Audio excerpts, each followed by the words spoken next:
You're listening to the Empowering Process podcast with your host, Gail Kraft. Listen as she holds frank discussions around how your purpose, being present, and trusting your power impacts your life. Whether you're an entrepreneur, leader, or developing your vision, you'll find wisdom and insights you can utilize right now. Welcome your host, Gail Kraft. Go. Hey, everybody. Welcome. Gail Kraft here, the Empowering Process podcast. And with me, I have this amazing woman, Lori Monaco. She's better known as the Badass Buddha, and she absolutely is. She's a fabulous coach, focusing on mindfulness and wellness. She's a teacher. She's a speaker. She specializes in mindfulness and transformation. Better known as Dr. Lori as well, teaches people how to get beyond themselves by breaking habits and changing their beliefs that do not serve them anymore, so they can discover their unlimited potential. She gets her clients to understand that they are worth it, so that they realize their awesomeness and they step into their power. Her goal is to reach the masses, to exact a positive change in the world, and to save ourselves and our planet. She's also this amazing woman who co-hosts with Marguerite Chapman, better known as the Gladiator Guru, on a podcast called Viva Café con Leche. And I was very fortunate to be part of that experience. Welcome, Lori. Thanks for having me, Gail. Oh, it's going to be so much fun. So much fun. So we were talking a little bit earlier about, so the biggest fear is facing yourself, right? And so we were sharing some stories of when we had the aha moment that we were hiding from ourselves. And so I'm going to tell mine, which will grease the wheel, and then Lori's going to drop the bombshell of hers. Okay, so right? So mine really stems from my second marriage, and I was involved with this man for 23 years, and I found that I was coming home, didn't want to walk in the door. I was crying on the way home from work and facing those stairs and just bawling my eyes out. And I would have to pull myself together, clean my act up in order to go in, night after night after night. And it was getting worse. And so finally I called my insurance company. I said, hey, listen, I need a therapist. I want a woman, and I want a woman who focuses on women's issues, because I need help and I need it like now, someone who has an opening. So I was very lucky and got an amazing woman, and I went in and told my story. And she's like, honey, you are taking a breath. You're looking back at what you've done and in your life, and you're looking forward and going, yeah, I don't want to do this anymore. Because it was all fake. I was type A personality. I was successful in business. I climbed the corporate ladder. We had money. We had vacations. We had trips. We would rent an airplane and fly to go swimming. I mean, who rents an airplane to go swimming for the day and then comes back? We did, right?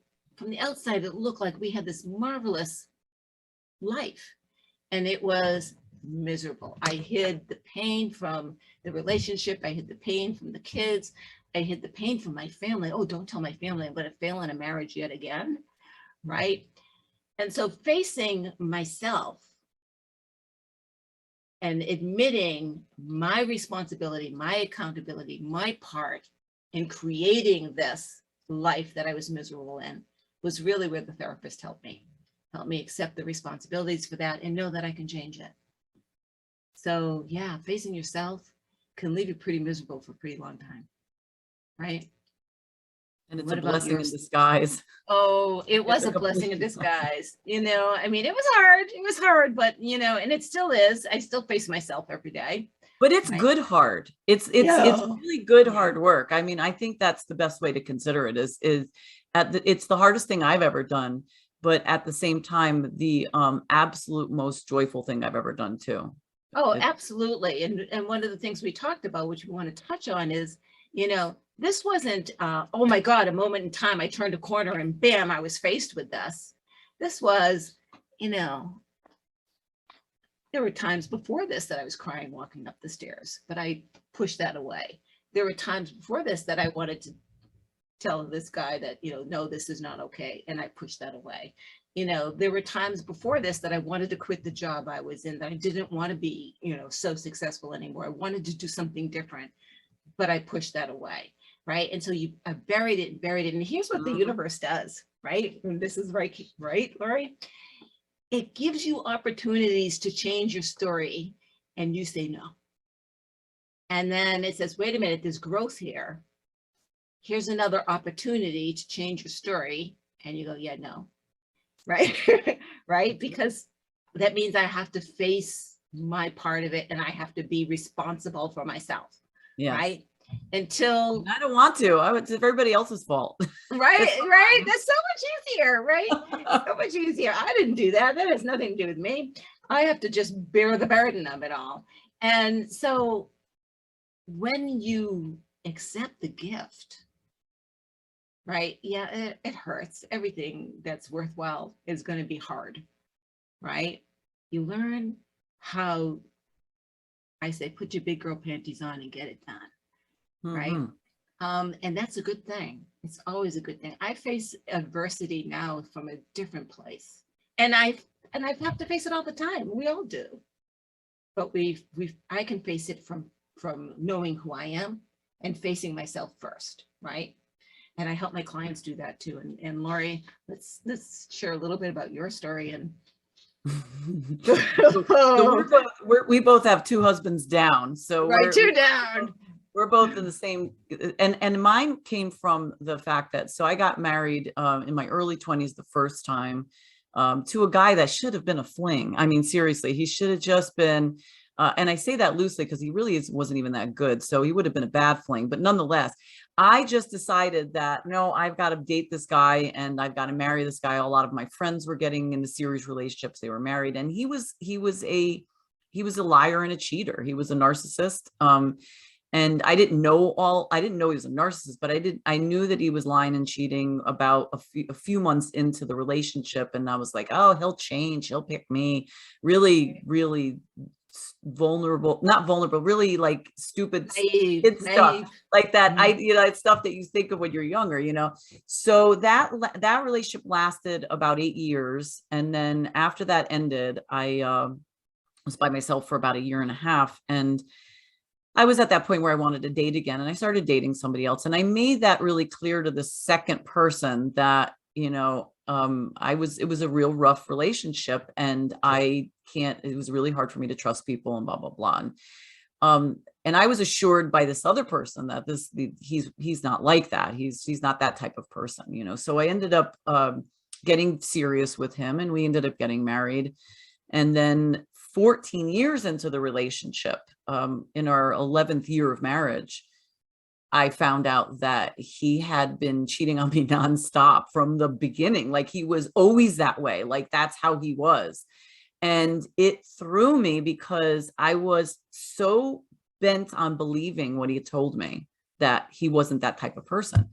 I put I invested all my money into that stock, and it came crashing down, and it sent me into when I found out what he had done, and then when I found out, like, within the next 3 weeks how bad it was, it sent me into a massive depression that lasted about 6 months.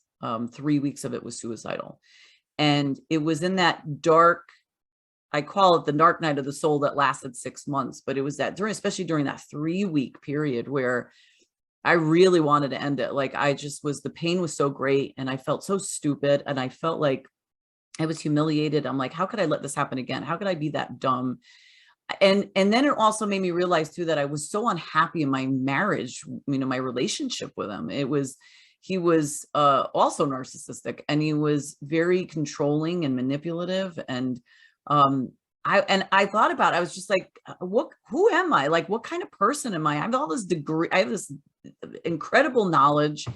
I have a professional degree. I'm so dumb, And after really throwing myself under the bus so many times, I was just like, okay, I'm done. I've had it. But there was this little light, that was within, that there was this resilience in me that just really thought about it and really thought about the consequences, what my kids' lives would be if I did that. And I decided not to. And in the first 2 months of deciding not to, it was very hard. It was really, really hard because I had to face a lot of stuff, and I had to face the stuff that I had suppressed and I didn't want anybody to see, and I pushed down really far. And then little by little, I started to catch my breath and I started to feel a little stronger. And so by the time the 6 months hit, I was on a path that I didn't want to stop. And I fell in love with myself, and I looked at it and said, why did I not want to know myself, like get to know myself? What was it that how I was raised, or whatever insecurities that I developed, that I was so convinced that I was not worth it, and that I didn't, I needed other things and other people to satisfy my life. So after that, it wasn't so hard, because it was like literally like I used to joke to people and say I'm dating myself, because people would be like, are you dating anybody? I'd be like, no, I'm dating myself, and I'm enjoying it, because it was literally like getting to know somebody that I never knew, and everything made sense, because I had like 30 years of depression that I was living with. And when we don't even know that we're depressed, right? No. Well, I mean, I knew I was, but I didn't realize how bad it was. But I didn't realize how little I knew about myself until I was looking from a different perspective, and then looking back going, oh, wow, I can remember when the depression started and the eating disorders, and wow, I really didn't like myself, and how horrible is this? And no wonder I lived the life that I was living. No wonder, like I didn't even recognize. It was nothing. That's the funny part, Gail, was like when I hit that moment and then finally woke up, I look back at my life and said, wow, the last 25 years were nothing that I had ever wanted. Like I wanted my life to be a certain way. None of it was. Like, I mean, I had my life was what I was told it was supposed to be. Mine wasn't even that. I didn't even know what the hell it was. Oh, no, yeah. It was, you married, have kids, live in the suburbs, you take vacations, you did it, and I did it all. Yeah, I did it all, and I just went through. The procedure, the motions of it. Yeah. And I wasn't really engaged in any of it. Well, you don't. It's you disengage because you're living. It's like you're living a parallel life. It's like you're one way, and then your life is parallel to you, and you're like looking on it going, well, this is okay, and this is what everybody else thought I should do, but nobody ever said, Gail, what is it that you want? Like, what do you really want? Yeah. And that's mostly because they're never asked that either. So I posted something not too long ago about that, being asked, what is it that you want to do? And the first time I was asked that was when I was a senior in high school, and it was, are you going to college? Are you going to work? Are you going in the service? And I'm like, all right, for 18 years, I've been told what to do. And when I wanted to do something, by the way, I'm told no. And now you're asking me what I want to do. I don't even know who the hell I am. Yes. Right. I don't know. Right. And so that's when I started running.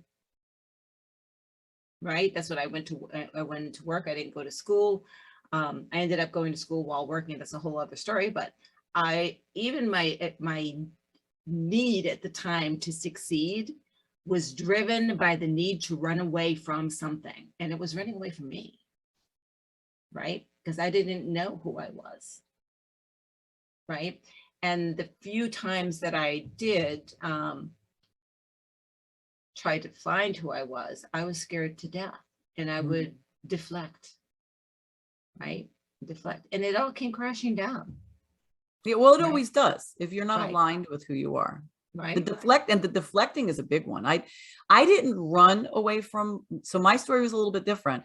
I just followed suit. Like, it's not that I was a follower necessarily. I did love to be a leader, but I followed what the in thing was, or the group that I was hanging with. This is that they did, so I went along with it. But then I would find my leadership skills within that thing. But I never sat and said, this is what I want to do. When you said, it reminded me when you said in high school, you were asked that question. When I was younger, I had such great dreams. I had such ideas and vision, but it was always shot down. And it was funny because my dad, and I loved my dad. My dad was, he and I got along really well, but he shot down a lot of my stuff. And I never realized until I was an adult how much it really affected me. But I was very, I always wanted to give. I always wanted to be a part of something. I wanted to learn cultures. And I remember saying when I was a junior in high school, I wanted to join the Peace Corps, and back then, you had to have a degree. So I had to go to college no matter what. So my father would say things like, you're going to college and this is where you're going. And I'm like, but I don't even know what I want to study. Well, I don't care. You have to go. It was never like, well, let's talk about this. Let's maybe take a year off, maybe do this or whatever. It was, I had to. And when I said, Dad, I think I want to join the Peace Corps. Are you crazy? You're going to go over into Africa and there's AIDS over there and you're going to get sick and die. Like, that's what he said. And I was like, okay. Rather than say, okay, why do you want to join the Peace Corps? What is it that's exciting to you about that? And let's talk about this. Okay, that was the height of, HIV and AIDS. That was in the 80s. But talk about it and say, okay, well, let's research this. Maybe you don't have to go to Africa, maybe go somewhere else. But it was so cut and dry. And that's what I learned over the years. I learned that, if I'm going to say what I want, it's going to get shot down. Right. So why say it? Why ask for it? Because it's going to just be told you're either stupid or that's stupid or you can't do it, or you're going to die. Yeah. So after a while, so what I ended up doing was, while you were running, I was just more go with the flow, like existing. And as a result, I went through 4 years of college with no degree. I changed my major so many times because I had zero. At that point, I didn't want to ask anybody anything because I didn't want to get shot down. And so, I went through 4 years of college with no degree. I finished it later, but, and that's what I was just floating, just moving along with no, and part of me would come up every so often, I was bold enough to say, okay, I want to go to chiropractic school. And I did. But even then I got hit snags along the way, and I just got so, never did I stand up for myself. Never did I say, no, you know what, and fight and say, no, this is what I want, because there was always somebody that would bully me.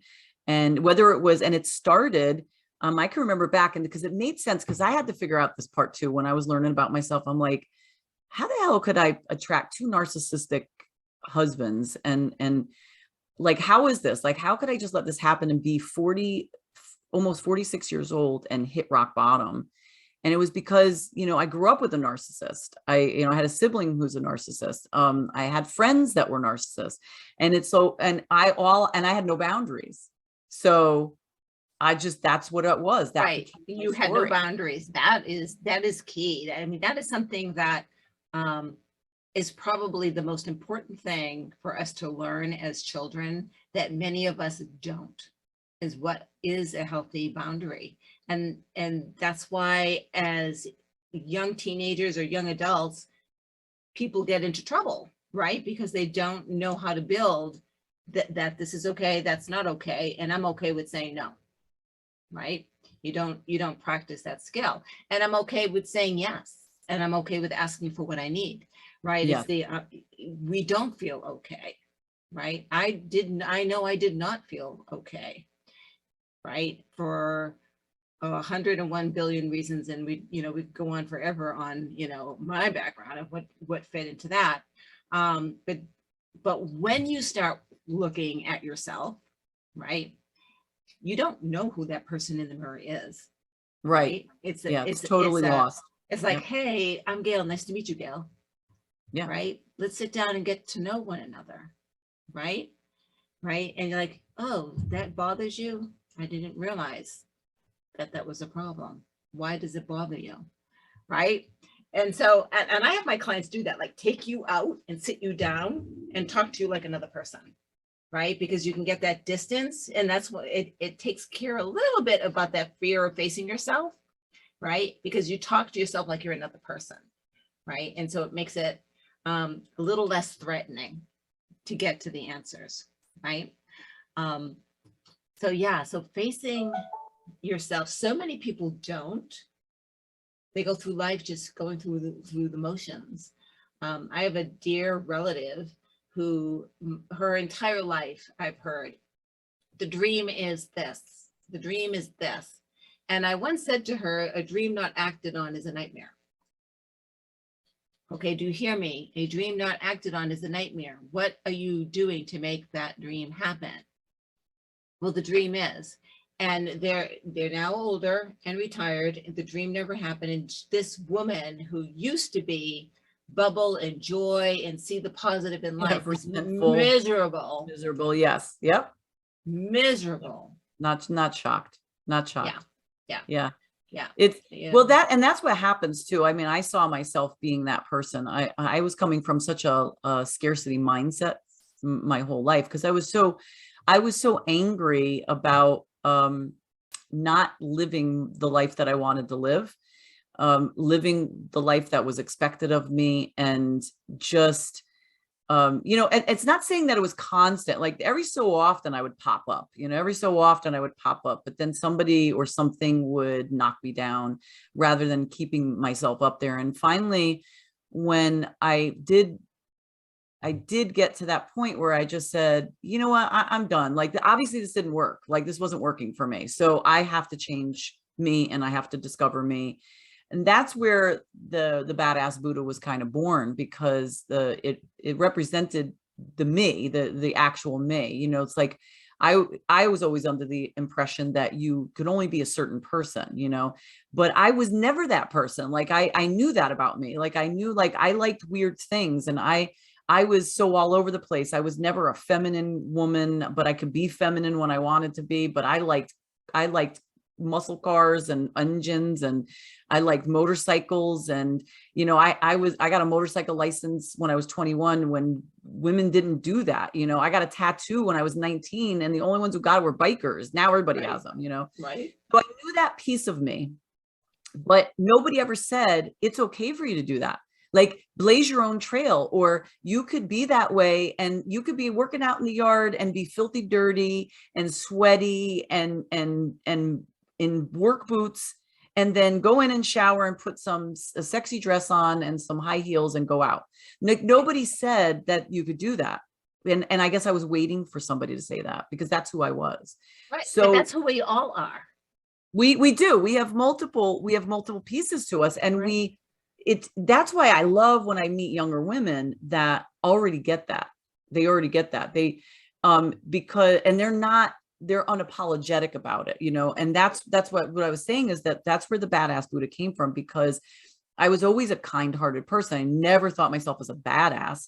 But once I decided, I'm like, you know what, I am, I'm unapologetically courageous. I'm going to be me. I don't care what you say or what you think about that. This is who I am. If you don't like it, I will just find somebody else to be friends with. That's the way it works. 50% namaste, 50% go F yourself. That's right. What that all comes to, right? And when I really finally decided to be that person, it was the most incredible. It's like the moment you say, all right, I'm getting to know me, I've gotten to know me, I'm still getting to know me, it's a lifelong. But the moment you chose yourself and you said, the hell with everything else, it was the most freeing experience ever. And whatever fears or resentment or lack mindset I had, it fell by the wayside, because there was nothing to be angry about anymore. Because the only thing I was angry about was the fact that I waited so long. But it is what it is. Everything happens for a reason. You just move forward. You just move forward. You just move forward. And that's the so I have this belief that to be here now is a fallacy. Because the moment that you realize that the moment has occurred, the moment is already history. Right. That's right. Right. So be as present as you can be. But it really is, what matters is what I'm doing in this moment. What I did 2 moments ago really doesn't matter anymore. It's what choices am I making in this moment? And if the choices are those that align with my value systems, you know, my core values, my belief in what I can do and what I want to do with my life, then it's no one's business, right? What I do. Yes. That Right. is when you face yourself, you're no longer afraid of it. You know, we were talking earlier about the energies that I'm feeling lately because we've just gone through 2 retrogrades, and I feel retrogrades big time. I usually go, what's going on? And someone goes, retrograde. I'm like, oh yeah. Right. I don't pay attention until I'm like, what's happening? And so I've got, because I've done so much work on myself, it's very easy for the emotions to come, right? Because I don't suppress them. Right. And so I've been feeling this turmoil, and I'm like, okay, it's time for change, because when that happens, when the chaos, emotional chaos happens, it's because the lotus flower is trying to come through the mud. Right. And Right. so I know something new is about to be born, and I have no idea what that is. And I'm just not going to suppress it. I just let it come. If I have to shed some You tears surrender along to the way, process. yeah, just let the process happen, you know, embrace the fact that you're in this process, you know, and you may ask yourself why. It doesn't really matter. It really doesn't matter. I was telling a friend this morning, I said, listen, I have no idea what the end of the year is going to look like. I have all these plans, they're BS. I don't know. I'm just like, I'm just going to go through what I want to do right now. And right now I want to do my podcast. Yeah. And that's what I want to do right now. You know, Right. the only thing I say about the past is the past is just that you learn from it. That's it. Well, You you can get a live in it. lesson in the gift, right? And you don't know where you're going until you know where you've been. And otherwise you'll make the same stupid mistakes. And so Right. you have to be in that present moment. And the present moment allows us to look back. What did I learn? And then look forward and say, what can I do? And but Right. the change in this moment is what changes the future. Right. And it's just, you know, the funny part is it's such simple stuff. And if we were only taught that right from the Not beginning, major. we would have Not been like, you major. know, Right. well, a lot of therapists would be out of business. Let's put it that way, you know. But don't put me down that path.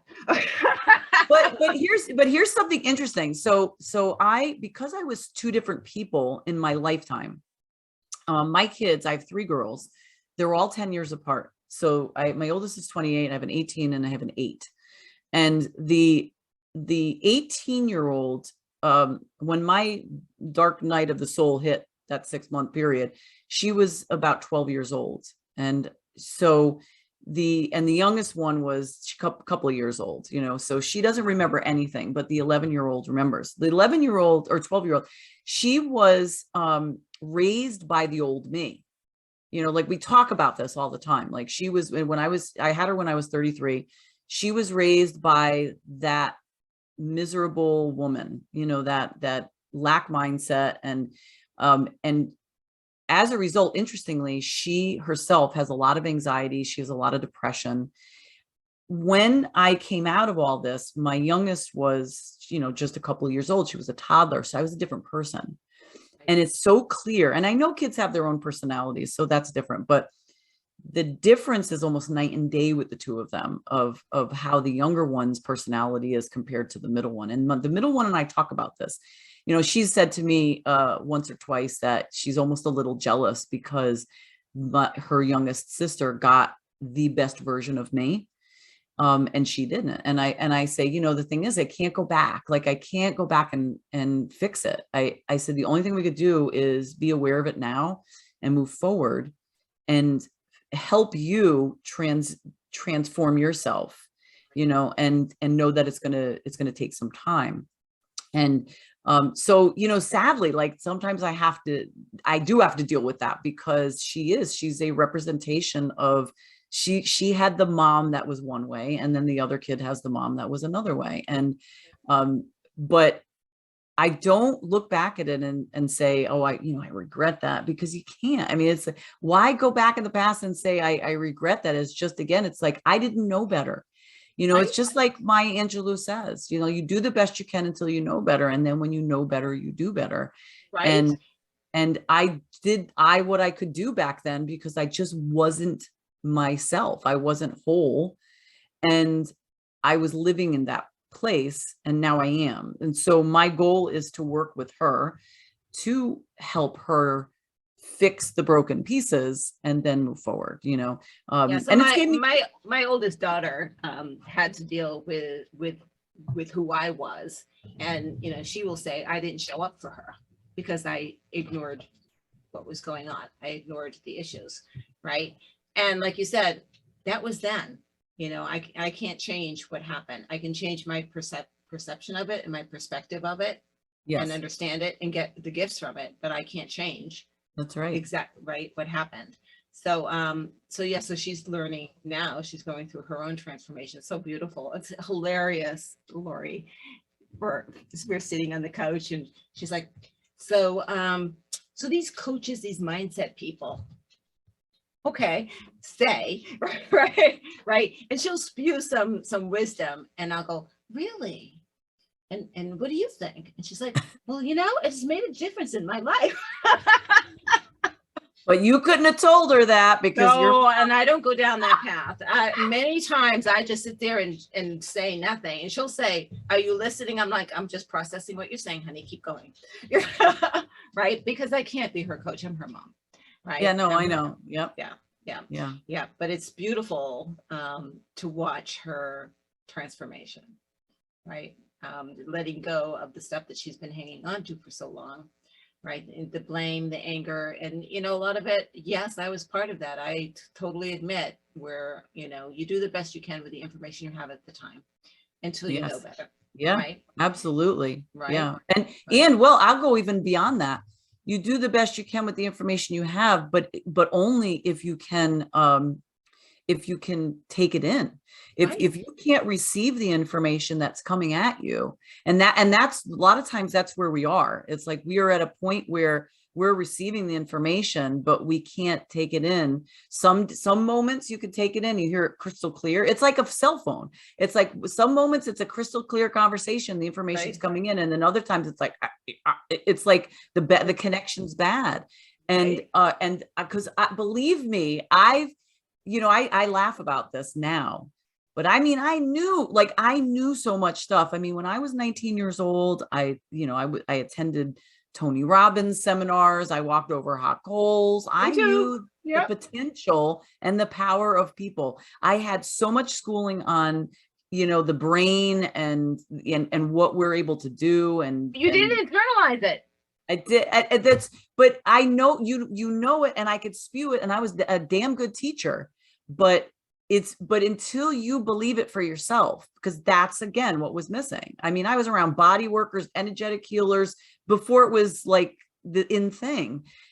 But again, you can't, until you are whole inside, you can't hear the information properly and digest the information properly and then apply it properly. Right, because you don't understand the language.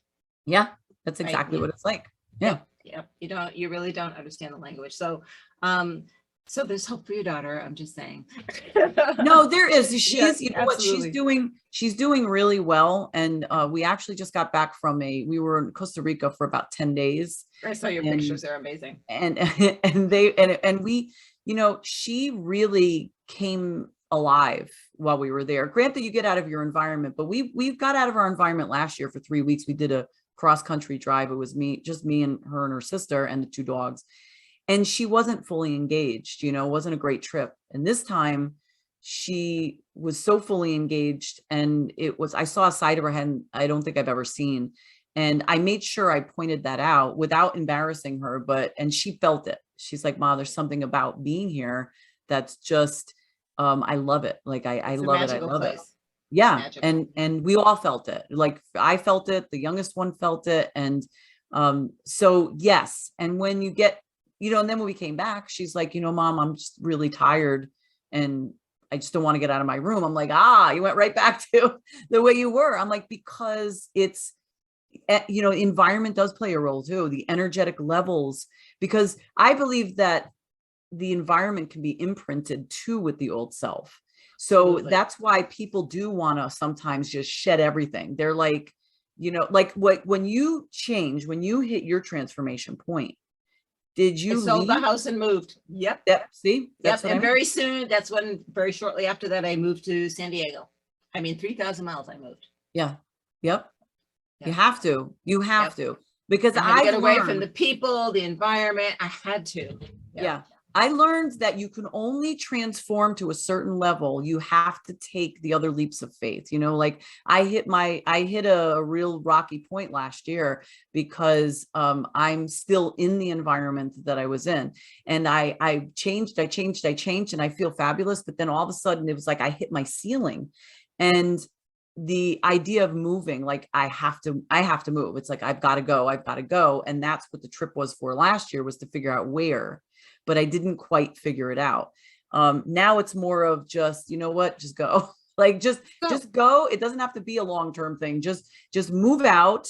You don't have to stay there for long-term. You could still find other places to go, but I got to get out of here. I have to get out of this. You know that I go on road trips. So I was on a road trip last year. I think mine was 2.5 months. It was supposed to be 3. I put 10,000 miles on my car. And then this winter I flew. I went down to Indiana, Kentucky, then to Florida, then to San Diego. And I'll be flying again in the summer, driving again in the summer. I need to move. Just so, and I get such a fresh perspective. I had a friend say, Gail, I'm watching you post on Facebook what you're doing, and you're getting younger. I said to my husband, hey, is she getting younger? Right. Right. I'm like, I'm not getting younger. I'm getting happier. I'm feeding my soul. Yes. Right. Yes. Right. And you're right. And I'm a homebody. I will admit that. I do truly enjoy being home. Like I in my head, I know what I want for the next 2-3 years is to create. I want to create a retreat. And I love the idea of hosting people. I've always been that way. I'm fine with that. But you're absolutely correct, because you have to get out. You have to go away, because you can get complacent, you get stale. And what's funny is my sister gifted us this trip. Like she was going anyway. And she's like, listen, just meet me there. I'll have the accommodations. She gifted us the trip. And I got to tell you, and she and I had a conversation about this. I tried everything I could to get out of it. I was like, well, the COVID thing, and I'm like, I got to get tested. That's a lame excuse. And she kept saying to me, don't worry about it. Don't worry about it. Don't worry. I'm like, oh, my daughter's going to miss a lot of school, but she's like, don't worry about it. And finally I couldn't. Like, okay, you know what? I'm surrendering. I'm just going to go. And it was the best thing. And she and I had a conversation with it, and she got into my face about it. And she said, you did everything. You tried everything to get out. And she's like, you couldn't stay there anymore. Like, you had to come, you had to get out. And it was brilliant for all 3 of us, for me and my 2 kids. Right. So sometimes it's not running away. It's not running away. No. It's gaining clarity. And you know what? I'm so glad you brought that up, because that is what people with lack say. Oh, you're running away. Listen, there are times when people do run away. I've seen that's this, okay too, if you do it consciously. If you do it on purpose. Or if you do it responsibly. Like my brother, he's notorious for this. When things get too tough, he just runs away and he leaves all his responsibilities to everybody else. His debt, his kids, everything. Yeah. And I have zero respect for that, but it's different. It's when somebody says, oh, they're just running away. You have to take away that judgment for a moment and say, okay, what's really going on here? Like, to me, I wouldn't just run away and say, I can't handle this anymore. I'm leaving my kids. I'd be like, no, I'm out of here with them. I'm going to make this work. I'm going to figure out a way. I don't care if I work at Walmart. Right. I will find a way to get out. And it's not running away. It's saying, I'm done with that. This isn't working for me anymore, but I'm going to make sure that I do it the right way. Like, that's the mindset I had to get out of with the marriage. Yeah. Right. It was my second marriage. I don't know about you. And the first one, I felt like I was responsible for the failure. Right. Even though he was cheating, he was the one drinking, but I was responsible, right? Right. I felt that. And so I felt that I was failing again. Right. Oh And it yeah. really wasn't until, you need help to look at yourself in a healthy way. Yeah, Right. for To sure. learn how to do that. You cannot do it on your own. You can't do it by reading a book, right? And doing some online exercises. You're just running away some more. You're just fooling yourself some more, right? You really need someone who's going to be there for you and be there for the emergency phone call, right? Oh yeah. Yeah, you need a tribe. You need a tribe. You need a coach. You need the friends. You need a health coach. You need a physical coach. You need a mindset coach. You need different friends, right?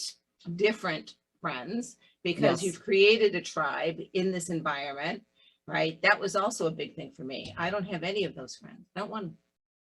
Yeah, I did the same thing. I MF'd a few of them and basically cut them off because the toxicity was palpable. Yeah. And everybody that was in my life was all, even though they didn't even get along maybe necessarily with my ex, but they were all the same personality.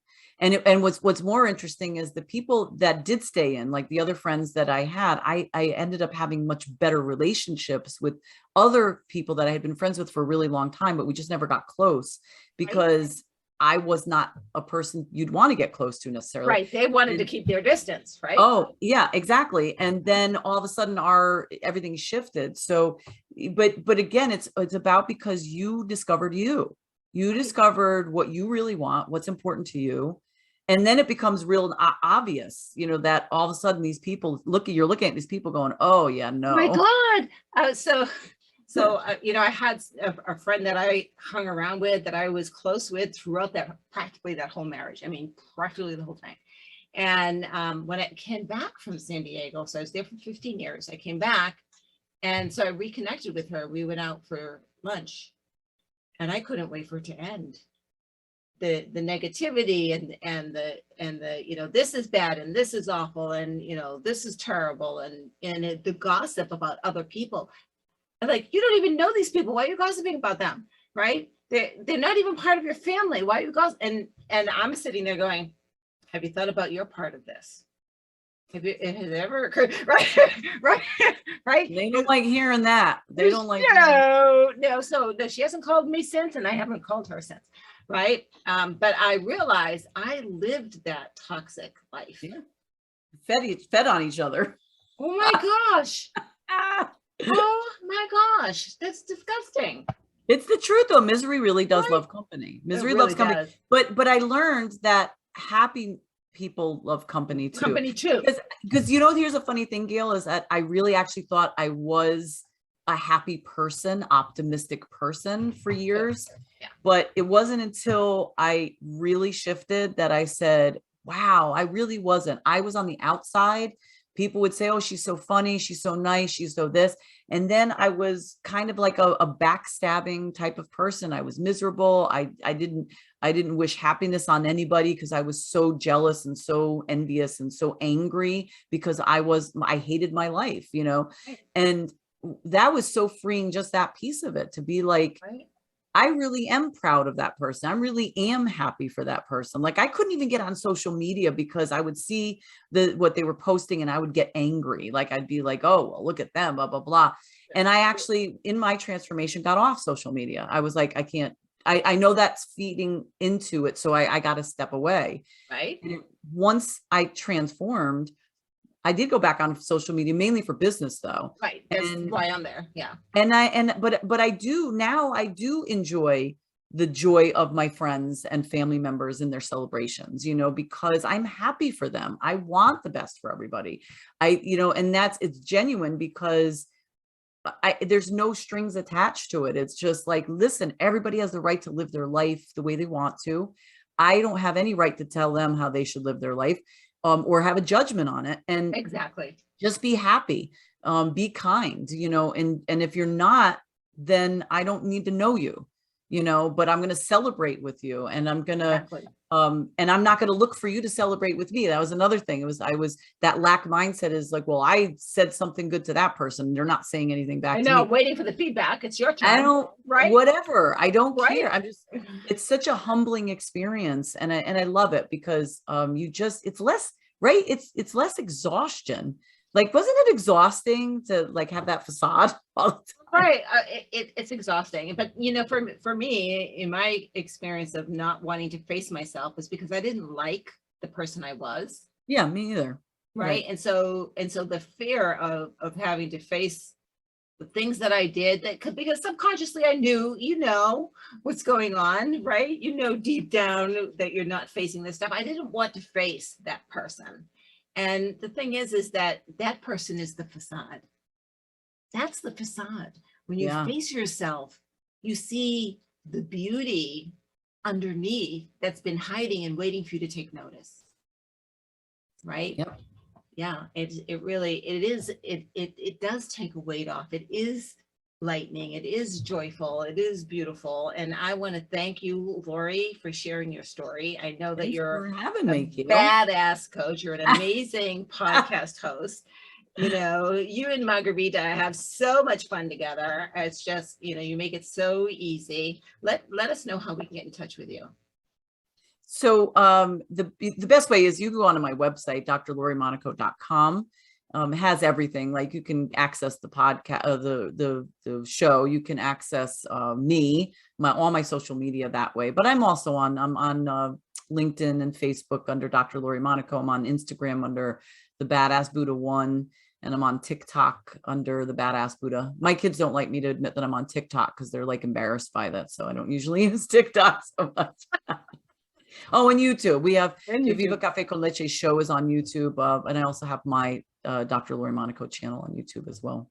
Fantastic. I'll have all of those links so people can go take a look at them. And again, this is Gail Craft from the Empowering Process Podcast. Thank you for joining us. And if this interested you, please let us know. If something came up because of the conversation that we're having, let us know. Maybe we'll get back together and address that question. And if you know someone that maybe could benefit from this, share it out. Like us, subscribe to us, do all of that stuff because we want to hear from you and we want you to join us again. Thank you, everybody. Bye-bye. Bye. Thank you for listening to the Empowering Process Podcast. Be sure to visit Gail at gailcraft.com to learn more about how she serves thought leaders, entrepreneurs, and goal seekers. And remember, if you like this broadcast, be sure to share and subscribe so you don't miss an episode.